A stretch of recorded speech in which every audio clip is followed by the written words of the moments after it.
محمد نبينا شفيعنا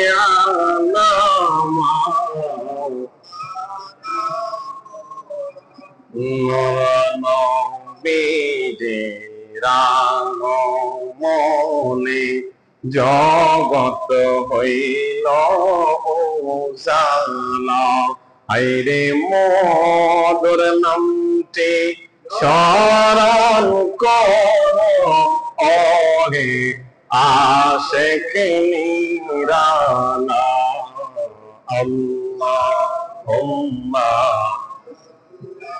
আলা সাইয়্যিদিনা মুহাম্মদ নাবিয়ানা শাফিয়ানা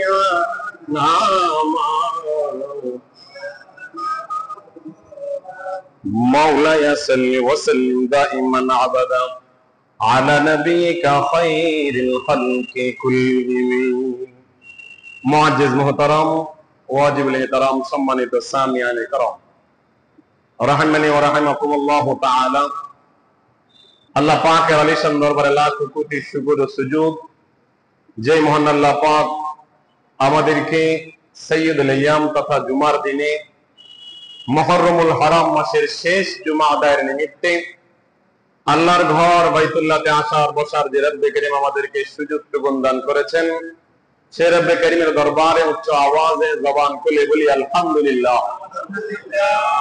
লক্ষ করে দুরূদ ও সালাম ওই নবী পাকের কদম মুবারকে যিনি হায়াতুল নবী, জিন্দা নবী, নূর নবী, শফিউল মুজনবিন, রাহমাতাল লিল আলামিন, রাহাতুল আশিকিন, মুরাদুল মুস্তাকিন, শামসুল আরিফিন, সিরাজুল মুনীর হুজুরে নূর সাল্লাল্লাহু তাআলা আলাইহি ওয়াসাল্লামের পাক কদম মুবারকে আল্লাহ রাব্বুল আলামিন আমাদের নজরানা তিনার কদম মুবারকে কবুল করুক, সকলে বলুন আমিন। মাগফিরাত কামনা করছি অদ্যবধি আমাদের থেকে যারা বিদায় নিয়ে আলম বর্ষক কবরবাসী হয়ে আছেন, আল্লাহ রাব্বুল আলামিন তাদের কবর আযাব মাফ করে তাদের কবরগুলোকে যেন জান্নাতের আলা মাকাম দান করে, সকলে বলুন আমিন। বিশেষ করে গোটা বাংলাদেশ আজকে অত্যন্ত শোকাহত। আপনারা সবাই জানেন 21শে জুলাই সেই Dhaka Uttara Milestone school and কলেজের মধ্যে বিমান বিধ্বংস হয়ে অনেক শিশুর প্রাণ ঝরেছে, অনেকে মৃত্যুর সাথে পাঞ্জা লড়ছে, অনেকে আহত হয়ে হাসপাতালে রয়েছেন। আল্লাহ রাব্বুল আলামিন আজকে জুমার সাদকায় যে শিশু বাচ্চাগুলো ইন্তেকাল করেছে তাদেরকে যেন আল্লাহ শাহাদাতের মর্যাদা দান করে, সকলে বলুন আমিন। এবং যারা পরিবারের সন্তানদেরকে হারিয়েছেন তাদেরকে যেন আল্লাহ সুখ সইবার তৌফিক দান করে, সকলে বলুন আমিন। যারা অসুস্থ অবস্থায় রয়েছেন, যারা হতাহত হয়েছেন, বিশেষ করে আমার আব্বা হুজুর আজকে অসুস্থ অবস্থায় হাসপাতালে চিকিৎসাধীন রয়েছেন। এমনি ভাবে অনেকের আপনজন অসুস্থতায় আল্লাহ পরীক্ষার মাধ্যমে ফেলেছেন। আল্লাহ রাব্বুল আলামিন যেন আজকের জুমার সদকায় সবাইকে সেবা দান করে, সকলে বলুন আমিন। মুআজ্জিজ হাজিরিন, বাংলাদেশে এমন একটা প্রতিকূল অবস্থায় আমরা অবস্থান করছি, জুলাই আসলেই যেন দেখা যায় আমাদের হতাহত এবং আমাদের শোকাহত বেশি। যাই হোক, আল্লাহ রাব্বুল আলামিন যেন আমাদেরকে মুসিবত থেকে, সকল মুসিবত থেকে বাংলাদেশকে হেফাজত করে, সকলে বলুন আমিন। মুআজ্জিজ হাজিরিন, আজকে জুমার নামাজ মুহররমুল হারাম মাসের শেষ জুমা। আমরা মুহররমুল হারাম মাসের 5টি জুমা পেয়েছি, ধারাবাহিক আলোচনায় রয়েছি। আজকের আলোচনা হবে মুসলমানদের ঐক্যের মধ্যে যেই সমস্ত যুদ্ধগুলো হয়েছিল, বিশেষ করে জঙ্গে জামাল, জঙ্গে সিফফিন, জঙ্গে কারবালা। এই যুদ্ধগুলো মূলত ইহুদি, খ্রিস্টান, নাসারা তথা বেদিনদের সাথে হয় নাই। এগুলো হয়েছে মুসলমান নামধারী। কারবালার জমিনে যেটা ঘটেছে সেটা হলো মুনাফিক মুসলমানের দ্বারা। আর জঙ্গে জামাল যে যুদ্ধটা হয়েছিল সেটা হয়েছিল হযরতে মাওলা আলী শের খুদা এবং আমিরে মুআবিয়া সাথে আম্মাজান আয়েশা রাদিয়াল্লাহু তাআলা আনহা এক পক্ষে ছিলেন, হযরতে মাওলা আলী আরেক পক্ষে ছিলেন। আপনারা বলেন তো দুই পক্ষে কি মুসলমান না বেদিন? জোরে কোন? মুসলমান। কেমন মুসলমান? যিনারা সাহাবী। শুধু তাই নয়, সিফফিনের যুদ্ধের মধ্যে এইরকম হয়েছে, মুসলমানের যুদ্ধ। আপনারা আশ্চর্য হয়ে যাবেন। আজকে কিছু আমি তথ্য দেব, এগুলো মনে রাখবেন, ইতিহাস জানা দরকার। এই জঙ্গে জামাল এবং জঙ্গে সিফফিনের মধ্যে একজন দুইজন মুসলমান নয়, বরং এই দুই যুদ্ধের মধ্যে 90,000 মুসলমান শাহাদাত বরণ করেছে। আল্লাহু আকবার বলেন। কয় হাজার? 90,000 সাহাবী সহ 90,000। তাহলে এই যে ঘটনাগুলো ঘটলো, কেন ঘটলো? আমরা পিছন দিকে যেতে হয়। আমি আপনাদের কাছে কিছু তথ্য বলে আলোচনা করব, যদিও মনটা বেশি ভালো নয়, তারপর ইনশাআল্লাহ আজিজ যথাসময় ইনশাআল্লাহ আপনাদেরকে বিরক্তের কারণ হব না, আমাদের যথাসময় নামাজ হয়ে যাবে। আমি আপনাদের উদ্দেশ্যে আহ্বান করবো, আপনারা যারা নামাজে আসবেন তারা একটু তাড়াতাড়ি করে আসলে ইনশাআল্লাহ ভালো হবে। আল্লাহ রাব্বুল আলামিন আমাদেরকে কবুল করুন, সকলে বলুন আমিন। আমার নবীজি যখন মদিনাতুল মুনাওয়ারাতে হিজরত করলেন, কথাগুলো একটু খেয়াল করবেন। মদিনাতুল মুনাওয়ারায় যখন আমার নবী হিজরত করলেন, মক্কাতুল মুকাররমায় আমার নবীজি গোপনে ইসলাম প্রচার করেছেন, আপনারা সবাই জানেন। আমার নবীজি 40 বছর বয়সে তিনি নবুয়তি প্রকাশ পাওয়ার অনুমতি আল্লাহর তরফ থেকে পেয়েছেন। যেরকম সুবহানাল্লাহ। এখানে একটি আকীদা মনে রাখবেন, অনেকেই বলে নবী 40 বছর আগে তিনি নবী হবেন সেটা নিজেও জানতেন না। এটা জোরে বলেন নাউজুবিল্লাহ। আমি আপনাদেরকে উদাত্ত আহ্বান জানাবো, বিশেষ করে যারা তিরমিজি শরীফটা পড়েছেন, 3906 নম্বর হাদিস। আমার নবীজিকে জিজ্ঞাসা করা হলো, হযরতে আবু হুরায়রা, মাতা ওয়াজাবাত লাকান নবুওয়া ইয়া রাসূলুল্লাহ, ওগো নবী আপনি কখন থেকে নবী? সুবহানাল্লাহ বলেন। হযরতে আবু হুরায়রা, যিনি আমার নবীজির একজন সাহাবী, এমন সাহাবী ছিলেন যিনি সব সাহাবাদের থেকে বেশি হাদিস তিনার সিনায়ে পাকে মুখস্থ ছিল। সুবহানাল্লাহ বড় জোরে কোন। হযরতে আবু হুরায়রা জিজ্ঞাসা করলেন, ইয়া রাসূলুল্লাহ মাতা ওয়াজাবাত লাকান নবুওয়া, ওগো নবীজি আপনি কখন থেকে নবী? আমার নবী বলেন, আমি নবী তখন থেকে যখন আদম মাটি এবং পানির সাথে মিশ্রিত। জোরে কোন সুবহানাল্লাহ। আমি তখন থেকে নবী যখন আদম মাটি এবং পানির সাথে মিশ্রিত। তাহলে এটার দ্বারা কি বুঝা? আদম মাটি এবং মাটির সাথে মিশ্রিত মানে কি? যখন আদমের জন্ম হয় নাই তখন থেকে আমি নবী। জোরে কোন সুবহানাল্লাহ। কুল নাবিয়্যা ওয়া আদম বাইনা রূহি ওয়াল জাসাদ, যখন আদমের দেহের মধ্যে রূহ সঞ্চালন হয় নাই তখন থেকে নবী। সুবহানাল্লাহ বললেন না? তাহলে আমার নবী কি 40 বছর পরে নবী হলো না সবার আগে নবী? শুধু এটা না, কুল্লু আউয়ালু নাবিয়্যিনা ফিল খালক ওয়া আখিরুহুম ফিল বাস। আমার নবী কয় সকল সৃষ্টির প্রথমে আল্লাহ আমাকে সৃষ্টি করেছে, আর সকল নবীর পরে আল্লাহ আমাকে দুনিয়াতে তাশরীফ আওয়ারি করেছে। তাহলে এখান থেকে একটা আকীদা বুঝে নেন, নবী কখন থেকে নবী? সকল সৃষ্টির আগে। হ্যাঁ, নবীজি 570 খ্রিস্টাব্দে নবীর তাশরীফ আওয়ারি হয়েছেন, শুভ আগমন করেছেন, কিন্তু জন্ম হয়েছে অনেক আগে। যাই হোক, যেহেতু ঈদ মিলাদুন নবী সামনে আসতেছে, চল আলোচনা করব। তাহলে মক্কাতুল মুকাররমাতে আমার নবীকে যখন আল্লাহ বললেন আপনি ইসলাম প্রচার করুন, তখন আল্লাহ তাওহীদ এবং রিসালাতের পয়গাম যখন নবী সরকার দো আলমকে দিলেন, তিনি ইসলাম প্রচার করতে লাগলেন। আপনারা সবাই জানেন মক্কাতুল মুকাররমা অনেক অত্যাচার হয়েছে নবীজির উপরে। এই হাজিরিন গভীর মনোযোগ, নবীজিকে আমার আল্লাহ বললেন, এই নবী আপনি হিজরত করুন, আপনার আপন বাসস্থান থেকে হিজরত করে আপনি মদিনাতুল মুনাওয়ারায় চলে যান। আমার আল্লাহর হুকুমে আমার নবী যে মুনাওয়ারাতে মুনাওয়ারায় গেলেন, ওখানে হিজরত করলেন। যাওয়ার পরে তিনি দেখলেন মদিনাতুল মুনাওয়ারায় বড় বড় ইহুদিদের পাদ্রী রয়েছে, বড় আলেম রয়েছে। তারা ওখানে ইবাদত করে। ইহুদিদের একটা অবস্থান আছে মদিনাতুল মুনাওয়ারা শহরের মধ্যে।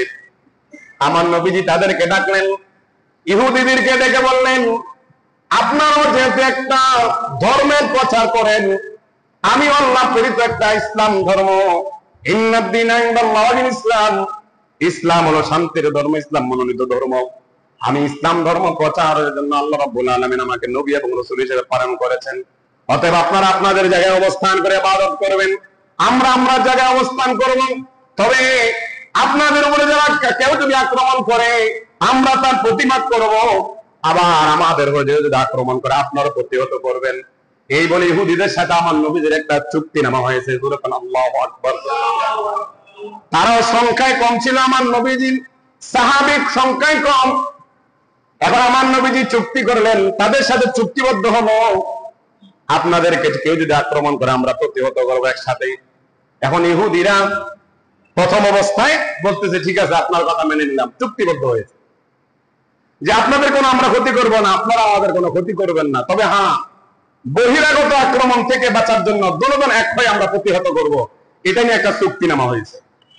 এখন চুক্তি হওয়ার পর ইহুদিরা দেখলো আমার নবীজি সরকারে দো আলম মদিনাতুল মুনাওয়ারাতে ইসলামটা এমন ভাবে প্রচার হচ্ছে, শুধু মদিনার শহরে শুধু সীমাবদ্ধ নয়, গোটা আরবের মধ্যে সয়লাব হয়ে যাচ্ছে। যেরকম সুবহানাল্লাহ। ইহুদিরা চিন্তা করলাম, এই অবস্থায় যদি তাদের সাথে আমরা থাকি তাহলে তাদের ইসলাম প্রচার হয়ে যাবে, আমরা যে ধর্ম প্রচার করছে ধর্ম হবে না। কিছুদিন পর তারা ওই চুক্তিবদ্ধ ভঙ্গ করলো। কিভাবে ভঙ্গ করেছে? কিছু সংখ্যক ইহুদি মক্কার বড় বড় কাফেরদের সাথে আতাত করে আমার নবীকে কিভাবে কষ্ট দেওয়া যায় সেটা নিয়ে তারা পয়গাম বেচতে আরম্ভ করলো। তারা পায়তারা শুরু করলো, যদি মুহাম্মদ সাল্লাল্লাহু আলাইহি ওয়াসাল্লামকে এই মুহূর্তে শেষ করা যায় তাহলে ইসলাম আর বেশি দিন প্রচার করতে পারবে না। তারা সংঘবদ্ধ হলো মক্কার কাফেরদের সাথে। মদিনার ইহুদিরা একসাথে হয়ে নবীজিকে কিভাবে কতল করা যায় এটার শখ যখন আরম্ভ করতে লাগলো। একদিন আমার নবীজিকে কিছু ইহুদি দাওয়াত দিলেন। হাদিস শরীফের মধ্যে আছে সাহাবায়ে কেরাম আমার নবীর সাথে ছিলেন। এখন একটা দেওয়ালের পাশে নিলেন, বুখারী শরীফের হাদিস। মূলত তারা কোনো কথা বলবে না। একজন ইহুদিকে বলল, তুমি ওই দেওয়ালের উপরে যাও একটা বড় পাথর নিয়ে, যেই মুহূর্তে আমরা মুহাম্মদ আরবি সাল্লাল্লাহু আলাইহি ওয়াসাল্লামকে দেওয়ালের পাশে নিয়ে আসব, তুমি উপর থেকে একটা পাথর নিক্ষেপ করে তাকে হত্যা করবে। সুবহানাল্লাহ, নাউযুবিল্লাহ। আমার নবীদের কাছে ইহুদির এই দলটা গেল, যাওয়ার পরে বলতেছে, আপনার সাথে কিছু কথা আছে। কয়, কি কথা বলুন? কয় না, আপনার সাথে যারা চারপাশে তাদেরকে বিদায় করে দেন, আমরা আপনাকে একাকিত্ব ভাবে কিছু কথা বলতে চাই। তখন আমার নবীজিকে যখন তারা একা করতে জুদা করতে চাইলো, সাহাবীরা বলতেছে মনে হয় কোনো কিছু হবে, আমরা একটু দূরে দেখি। এখন আমার নবীজি তারা যখন সাহাবীরা চলে গেল, ইহুদিরা আমার নবীকে ওই যে দেওয়ালের পাশে এনেছে। জিবরিল আমিন আমার আল্লাহ আমার নবীর কাছে পাঠিয়েছে। জোরে বলেন সুবহানাল্লাহ। আমার নবীকে পয়গাম পাঠালেন আমার আল্লাহ। জিবরাইলের মাধ্যমে, যাও জিবরাইল, যাও আমার নবীর কাছে যাও, এই মুহূর্তে তাদের ষড়যন্ত্রের কথা বলে দাও। আমার নবী যে দেওয়ালের পাশে গেলে তারা উপর থেকে পাথর নিক্ষেপ করে আমার নবীজিকে হত্যা করতে চাইবে। কিন্তু আমি আল্লাহ জানি আমার নবীজিকে আমার আল্লাহ রক্ষা করেছেন। তখন বলে দিয়েছেন, ইয়া রাসূলুল্লাহ, ইয়া হাবিবাল্লাহ, নবী গো, আপনি ইহুদিদের কথা শুনবেন না। তার কারণ হলো তারা আপনাকে হত্যা করার জন্য ষড়যন্ত্র করেছে। আমার নবী যে ওই জায়গা থেকে চলে আসছে, ওরকম সুবহানাল্লাহ। ওদের সাথে আর কোনো কথা নেই। যখন শুনলেন তখন আমার নবীজি এলান করে দিলেন, এই মদিনা শহরের মধ্যে আর কোনো ইহুদি থাকতে পারবে না। তাদেরকে তৎক্ষণাৎ বের করে দেওয়া হলো। তারা চলে গেল খাইবার নামক একটা স্থানের মধ্যে। কোথায় গেল? খাইবার। তারা ওখান থেকে চিন্তা করতে লাগলো যে মুসলমানদেরকে কিভাবে দমাতে পারা যায়। ওইখান থেকে তারা ওই মক্কার কাফেরদের সাথে আঘাত করে নবীজির উপরে আক্রমণ করার জন্য প্রাণ বড় চেষ্টা করছেন। কিন্তু আল্লাহ রাব্বুল আলামিন আমার নবীকে সব জানিয়ে দিচ্ছেন। যেরকম সুবহানাল্লাহ। এইভাবে নবীজির যুগ চলে গেল। 11 হিজরিতে আমার নবীজি পর্দা করেছেন। দুনিয়ার হায়াত থেকে তিনি বর্তমান সময়ে রওজায়ে মুবারকের মধ্যে তিনি অবস্থান করেছেন। অনেকে বলে আমার নবীজি মরে পচে মাটির সাথে মিশে গেছে, এরকম কয় না? অথচ আমার নবী বলেন আল আম্বিয়া ও আহইয়াউন ফি কুবুরিহিম ইউসাল্লুন ওয়া ইউরযাকুন। আমার নবী বলেন প্রত্যেক নবীগণ আপন কবর মুবারকে জিন্দা না, তারা নামাজ পড়ে। শুধু তাই নয়, আল্লাহ প্রদত্ত রিজিক তাদেরকে দেওয়া হচ্ছে। যেরকম সুবহানাল্লাহ। শুধু তাই নয়, নোট করেন, আমার নবীজি বলেন ইন্নাল্লাহা হারামা আলাল আরদি আন তাকুলা জাসাদাল আম্বিয়া। তিরমিজি শরীফের 1374 নম্বর হাদিস। আমার নবী কয়, এই উম্মত জেনে নাও, নিশ্চয়ই আমার আল্লাহ এই জমিনকে, মাটিকে, নবীদের দেহ মুবারক খাওয়াকে আল্লাহ হারাম করে দিয়েছেন। কি করে দিয়েছেন? হারাম করে দিয়েছেন। ফানাবিয়াল্লাহি হাইয়ুন, কেননা সকল নবীগণ রওজা মুবারকে জিন্দা। যেরকম সুবহানাল্লাহ। এই হাজিরিন গভীর মনোযোগ, ডান দিক বাম দিক নয়। ইহুদিদের চক্রান্ত এমন ভাবে শুরু হলো, হযরতে ওসমান রাদিয়াল্লাহু তাআলা আনহুর জমানা থেকে ইহুদিরা এমন ভাবে সয়লাভ হয়েছে। আপনারা একটা কথা মনে রাখবেন, হযরতে আবু বকর, ওমর রাদিয়াল্লাহু তাআলা আনহু তিনারা সমাজ চালিয়েছেন খেলাফতের সময়। হযরতে ফারুক আযম ছিলেন 10 বছরের খেলাফতে। কত বছর? 10 বছর। হযরতে আবু বকর ছিলেন 2 বছর 3 মাস। 2 বছর 3 মাস। হযরতে আবু বকরের সময়ও চেষ্টা করেছে মুসলমানদের মধ্যে কিভাবে বিভাজন সৃষ্টি করা যায়। তারা ফলো করলো যে মুসলমানদের এমন অবস্থা কেন। হযরতে ফারুক আযমের সময় গোটা অর্ধ জাহানের মধ্যে এমন ভাবে ইসলাম প্রচার প্রসার হয়েছে, না শহরে না বন্দরে, প্রত্যেক অলিতে গলিতে ইসলামের পতাকা উদ্দিন হচ্ছে। যেরকম সুবহানাল্লাহ। ইহুদিরা তখন চিন্তা করলো, হায়রে, এরকম যদি হয় তাহলে তো মুসলমানকে আর দামায় রাখা যাবে না। তৎসময়ের মধ্যে ইয়ামান নামক একটা জায়গা, সানাআন নামক এক এলাকার মধ্যে একজন ইহুদির জন্ম হয়েছে। তার নাম হলো আব্দুল্লাহ ইবনে সাবা। তার নাম কি? আব্দুল্লাহ ইবনে। এর কথাটা মনে রাখবেন। সকল ইহুদিরা আমার নবীর যুগ, হযরতে আবু বকর সিদ্দিক রাদিয়াল্লাহু তাআলা আনহুর যুগ এবং হযরতে ফারুক আযমের যুগে শত চেষ্টা করেছে, তারা মুসলমানদের কোনো ক্ষতি করতে পারছে না। তারা চিন্তা করলো যে মুসলমান এত প্রচার প্রসার হওয়ার কারণ কি। তারা সব দিকে খুঁজে পেল একমাত্র মুসলমানদের একতা থাকার কারণে ইসলাম প্রচার হচ্ছে। যেরকম সুবহানাল্লাহ। যেরকম কি থাকার কারণে? আরো যেরকম এই একতা। এই একতাটা তারা চেয়েছে কিভাবে নষ্ট করা যায়। তারা বুঝেছে যে আমরা 1000 ছিলাম, তারা মাত্র 313 জন ছিল, তাদের সাথে পারি নাই। তারা এইদিকে 1000 ছিল, আমরা 10,000 ছিলাম, পারি নাই। তারা 60 জন ছিল, আমরা 60,000 ছিলাম, পারি নাই। অতএব তাদের সাথে অস্ত্রের বলে, তাদের সাথে যুদ্ধের বলে আমরা তাদের সাথে জয়লাভ করতে পারবো না। মুসলমানকে যদি ধ্বংস করতে হয় তাহলে বুদ্ধিমত্তা দিয়ে তাদেরকে ধ্বংস করতে হবে। যেরকম নাউজুবিল্লাহ। তাদের একতা যখন নষ্ট হয়ে যাবে তখন তারা নিজেরাই তাদের মধ্যে কি হবে? দাঙ্গা হাঙ্গামা সৃষ্টি হবে। তখনই আমাদের ওই ইহুদিরা বলতেছে, তখনই আমাদের উদ্দেশ্য সফল হবে। যেরকম নাউজুবিল্লাহ। এই চিন্তাটা নবীর যুগে করেছে, কিন্তু নবী সরকার দো আলম যখন ছিলেন তারা পারে নাই, ব্যর্থ হয়েছে। হযরতে সিদ্দিক আকবরের সময় করেছে, পারে নাই। ফারুক আযমের সময় তো সাহসী করে নাই যে আমরা কিভাবে মুসলমানদের মধ্যে ঐক্যটা বিনষ্ট করব। আপনারা বলেন তো, মুসলমানের ইসলাম প্রচার কিসের মাধ্যমে হয়েছে? একতা থাকার মাধ্যমে। কিসের মাধ্যমে? এবার আসেন, এই একতা নষ্ট হয়েছে, খেয়াল করবেন। 35 হিজরি 18ই জিলহজ, কত বললাম? 35 হিজরি 18ই জিলহজ একতা নষ্ট হয়েছে। তো আদৌ নবী মুসলমানদের মধ্যে ওই একতা এখনো ঠিক হয় নাই, ঠিক কিনা বলেন?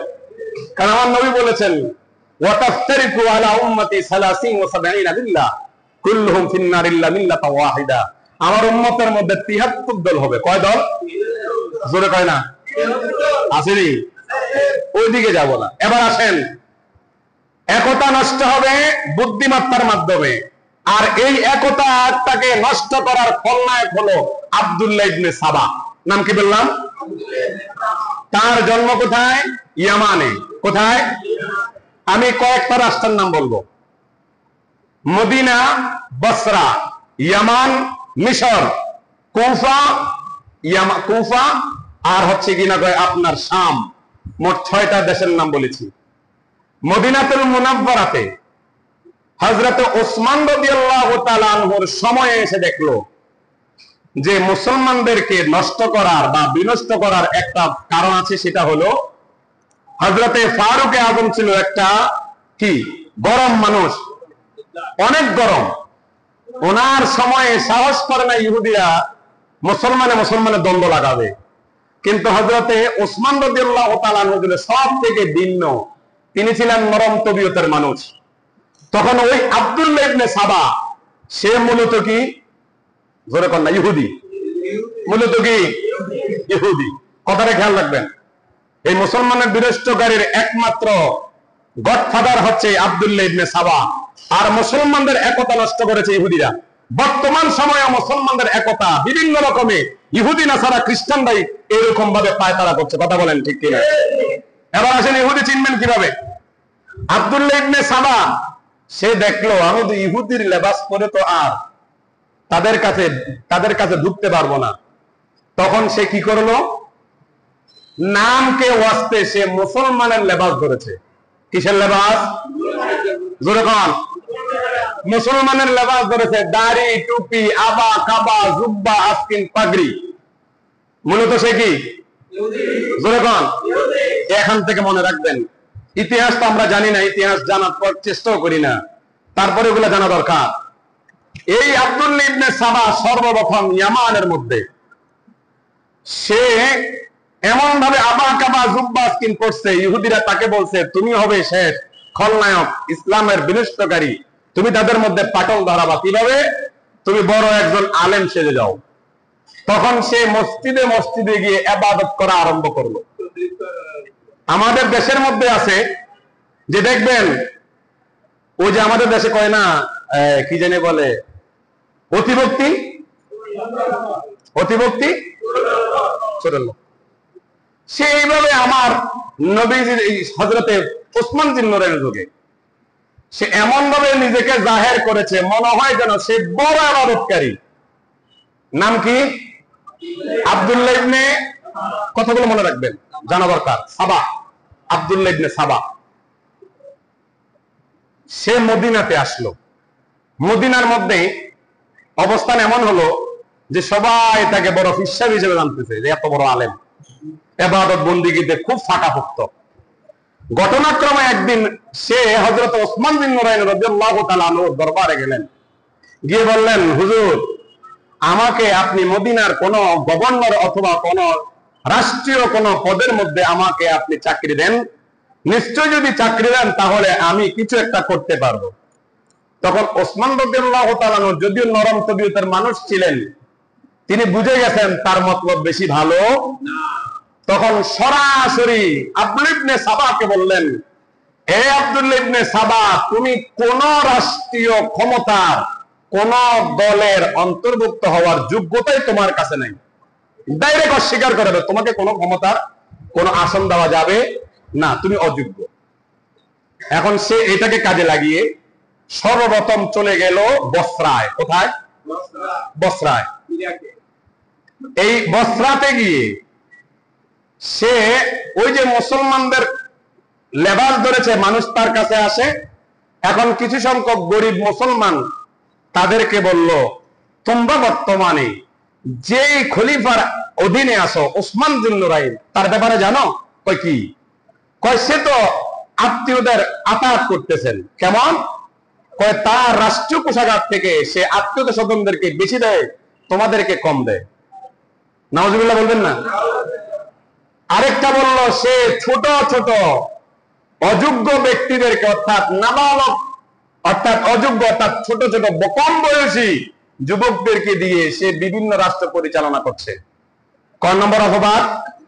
2 নম্বর। অথচ এগুলা কিছুই না। 3 নম্বর, সে বলতেছে আপনি মারওয়ান ইবনে হাকামকে, মক্কাতের মধ্যে সে অবস্থান করছে, অর্থাৎ মারওয়ান ইবনে হাকাম তো মুনাফিক। 3 নম্বর। 4 নম্বর হলো কয় আপনি হযরতে সাদ রাদিয়াল্লাহু তাআলা আনহুকে বিভিন্ন সময়ে আপনি রাষ্ট্রীয় কোষাগার থেকে আফ্রিকা যুদ্ধে জয়লাভ করার কারণে অনেক টাকা সম্পদ দিয়ে তাকে পুরস্কৃত করেছে। এগুলো কি অন্যায় হয় নাই? দেখেন মাথা ব্রেন ওয়াশ করতেছে কিভাবে। তখন গরিব মানুষ বলতেছে ঠিকই, তিনি তো কিনা কয় আত্মীয়তার কিনা কয় আত্মীয়দেরকে বেশি দিচ্ছেন, আমাদেরকে কম দিতেছেন। এখন এই বসরার মধ্যে কিছু মানুষ জোগাড় করে ফেলছে। বসরা থেকে চলে গেল ইয়ামানে, ইয়ামান থেকে মিশর, মিশর থেকে শাম। এইবারে যখন সে 6টা রাষ্ট্র গেল, সর্বশেষ সে শামের মধ্যে গেছে। শামের মধ্যে যখন গেল, শামের মধ্যে হযরত আমির মুআবিয়া ছিলেন খলিফা, আমির মুআবিয়া ছিল গভর্নর। আমির মুআবিয়া কি আপনার খারাপ লাগতেছে মনে হয়? এগুলো শোনা দরকার। এই শাম দেশের মধ্যে গিয়ে হযরতে তালহা এবং জুবাইরও ছিলেন। তখন শাম দেশে গিয়ে সে বলতেছে ওসমান রাদিয়াল্লাহু তাআলা আনহু রাষ্ট্র পরিচালনা আমার থেকে খারাপ লাগতেছে, ভালো না। তার কারণ তিনি আত্মীয়দেরকে বেশি মাইতুল গোরাবা থেকে দেন। বিভিন্ন যখন ওই যে উত্থাপন শুরু করলো, তখন আমার নবীর একজন সাহাবী হযরত আবু দারদা রাদিয়াল্লাহু তাআলা আনহু বলতেছেন তোমার কথার লক্ষণ বেশি ভালো না, তুমি কি ইসলাম প্রচার করছো নাকি তুমি ইহুদিবাদ প্রচার করছো? এইটা বলে ডাইরেক্ট হাত ধরে আমির মুআবিয়ার কাছে নিয়ে গেছে। কোথায় নিয়ে গেল? আমির মুআবিয়া। হযরত আমির মুআবিয়ার কাছে নিল। নেওয়ার পর আমির মুআবিয়ার সামনে বলছেন হযরত উসমান তো শাসনভারের অধিকার রাখেন, আপনারা থাকতে কেন তাকে শাসন দিলেন? হযরত আমির মুআবিয়া বলে তুমি এখানে থাকার কোনো যোগ্য নাই, তুমি চলে যাও। এইভাবে সেই ইয়ামানে গেল, মিশরে গেল, সব জায়গার মধ্যে যখন উসমান রাদিয়াল্লাহু তাআলা আনহুর বিরুদ্ধে মানুষকে পুষলানো আরম্ভ করলো, কিছু মানুষ তার দলবদ্ধ হয়ে গিয়েছে। এমন সময় সে মদিনাতে আবার আসলো। আসার পরে মসজিদে নববীর মধ্যে, মদিনা শরীফের মসজিদে জুমার দিন সে যে সমস্ত মানুষকে নিয়ে এসেছে, ওই সমস্ত মানুষকে নিয়ে সে বিদ্রোহ আরম্ভ করছে। জোরে বলেন নাউজুবিল্লাহ। মসজিদের মধ্যে বিদ্রোহ আরম্ভ, যে আমরা ওসমানের খেলাফত মানি না, ওসমানের খেলাফত মানি না। ওসমান ভেঙে পড়লেন। এই সর্বপ্রথম ওসমান যখন ভেঙে পড়েছেন মুহররমুল হারাম মাসের, জিলহজ মাসের 18 তারিখ। কয় তারিখ?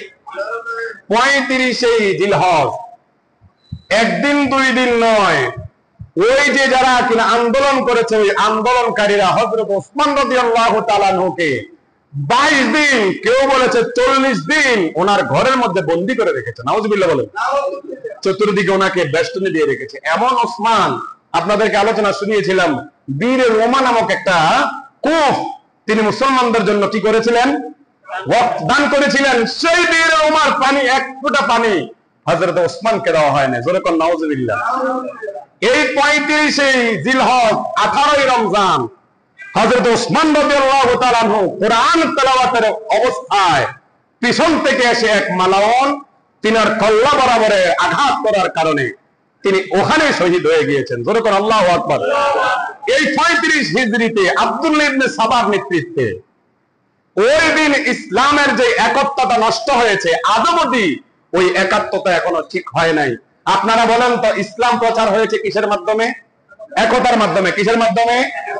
আর একতা নষ্ট করবে কিসের মাধ্যমে? বুদ্ধির মাধ্যমে। বুদ্ধি দিয়ে, তলোয়ার দিয়ে নয়, যুদ্ধ করে নয়। আর এটার খলনায়ক কে ছিল? আব্দুল্লাহ ইবনে সাবা।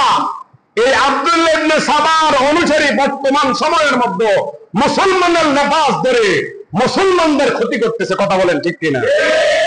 দেখবেন নামাজ, রোজা, হজ, যাকাত সব কিছু করে, কিন্তু মূলত তারা ইহুদিদের দালাল হিসেবে বর্তমান সময়ের মধ্যে আপনি চোখ কান খোলা রাখলে অবশ্যই বুঝতে পারবেন কে ইহুদিদের দালাল আর কে সঠিক মুসলমান। কথা বলেন ঠিক কিনা? আপনারা খেয়াল করে দেখেন, ইসলামটাকে বিক্রি করে আজকে নিজেদের স্বার্থ উদ্ধার করার জন্য বিভিন্ন ফায়তারা করতেছে। কথা বলেন। তবে একটা কথা মনে রাখবেন, তারা যত দলবাড়ি হোক না কেন, আমার নবীজি বুখারী শরীফের মধ্যে বলেছেন, আমার উম্মতের মধ্যে যারা মুমিন থাকবে তারা সংখ্যায় কম থাকবে, আর মুনাফিক যারা থাকবে তারা সংখ্যায় বেশি থাকবে। সেটাই কারবালার জমিন ইমাম আলী মাকাম হোসাইন দেখিয়ে দিয়েছেন যে হকের মধ্যে মানুষ কম মাত্র 72 জন, আর বেহকের মধ্যে 22,000। কালে কালে যুগে যুগে মুনাফিক মার্কা মুসলমান থাকবে বেশি, আর মুমিন মুসলমান থাকবে কম। এটাই হচ্ছে বাস্তব। কথা বলেন ঠিক কিনা? আল্লাহ রাব্বুল আলামিন এরকম সাবাই গোত্রের এখন বর্তমান ইহুদিদের কারণে মুসলমানরা এখনো কষ্ট পাচ্ছে, মার খাচ্ছে। কথা বলেন। আল্লাহ রাব্বুল আলামিন ওই সমস্ত মুনাফিক মার্কা মুসলমানদের থেকে আমাদের হেফাজত করুন। সকলে বলুন আমিন। সকলে বলুন আমিন। আমাদের